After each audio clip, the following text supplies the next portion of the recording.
if you have a home with a wall that's not on the right angle because the foundation underneath has cracked it, you can fix the wall over and over and over again. It's still going to go out of alignment, so to speak, until you fix the foundation. So, Peter, when you were saying starting from the bottom up, you were talking identifying and then remediating these retained primitive reflexes. And then that is your foundational piece, and then moving up from back to front and then from medial to lateral is kind of a sequential process. Is that what I'm hearing?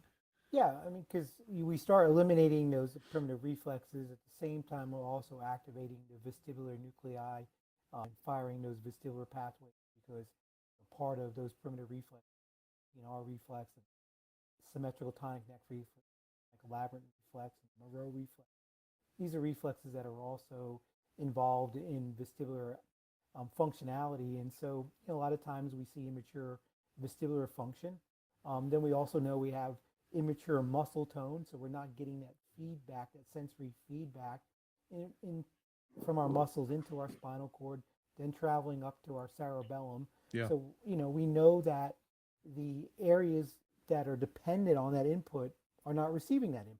So we're talking about obviously the stimulation that's coming in, activating these experience dependent genes to fire these particular or create these different connections in these variolobular areas, and they're dependent on that. So you have to fire the brain through its two primary systems, and firing it from a proprioceptive based scenario and a vestibular based scenario.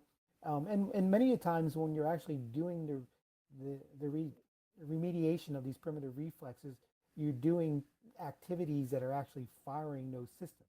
Okay, so you are firing the proprioceptive system and you're firing the vestibular system. Now we're doing it probably more in an asymmetrical way, that we're looking at the asymmetrical presentation, because a lot of people again are looking at primitive reflexes more than ever, probably because of the awareness that Dr. Molo has brought to the topic over the last 20 years, and he does have the most published, the number one ranked paper in primitive reflexes in PubMed. So, and we know his papers are being referenced, but the bigger thing is the asymmetrical relationship of how we rehabilitate. And then the same way comes into how do we look at the asymmetrical difference in between one vestibular system versus the other vestibular, one cerebellum relationship to the other cerebellum. So that's how we're trying to drive up those systems. And then we're coming and stacking on top of that, or multimodal aspects of auditory input. Do we want to activate one auditory system versus the other? Do we want one visual system versus the other? How about somatosensory input? So we're going to do that, or olfactory stimulation. So we're going to look at that in terms of a laterality aspect.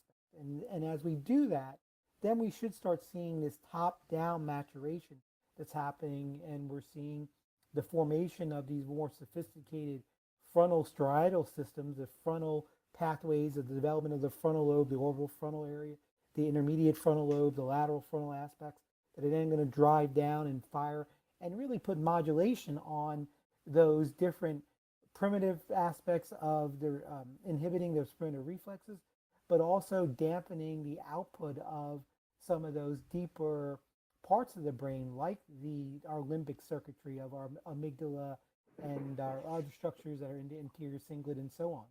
And also our basal ganglia, and being able to modulate the output of that basal ganglia so we're not getting overfiring, especially of that direct pathway that's producing these hyperkinetic type of movements, or these obsessive compulsive types of functions that we see from. Yeah.